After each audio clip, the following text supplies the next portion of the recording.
Hey everyone, welcome back to the lounge. We got Frederick here. He's helping me today. And he likes to actually be on camera, this dog. I think he was meant to be a movie star. Anyways, our lounge. But let's walk out back here while we're sitting here, and I want to show everyone the swim step and how the height is and how we use our swim step to get in and out of skiffs and kayaks. Let's look at it for mobility purposes. So come with me. Follow me backwards. Back deck of the Northern Song. And I'm going to use Frederick here as an example of how we use, the height of the steps and everything involved back here. So you'll notice our deck, pretty big. We'll use the chairs, put them out back here on a sunny day. But here's our swim step.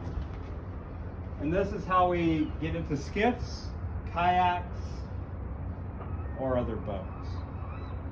Float planes also. The float plane will come here. We'll hop off the swim step right into the plane kind of thing. But I'll kind of take a step down. There's about a 12-inch step right here, and then another 9-inch step, 2 steps.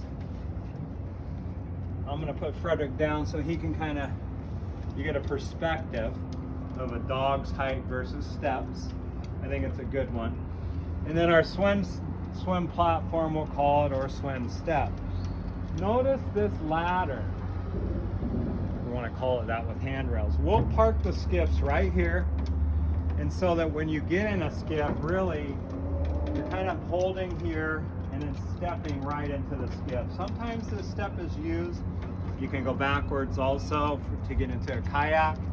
But this is another about a 9-inch step here to get into the skiffs. So mobility wise, we got a 9-inch and a ladder and 2 steps. It's pretty big. So as we get, we'll get 4 or 5 people lined up back here. Also notice going by a seine skiff for commercial fishing, and following it, Noble Provider, Bellingham boat, headed out for sea trials. Noble Provider goes to Petersburg in the summer, but it's in Bellingham doing work. And then notice Frederick's height off the water. He likes salt water.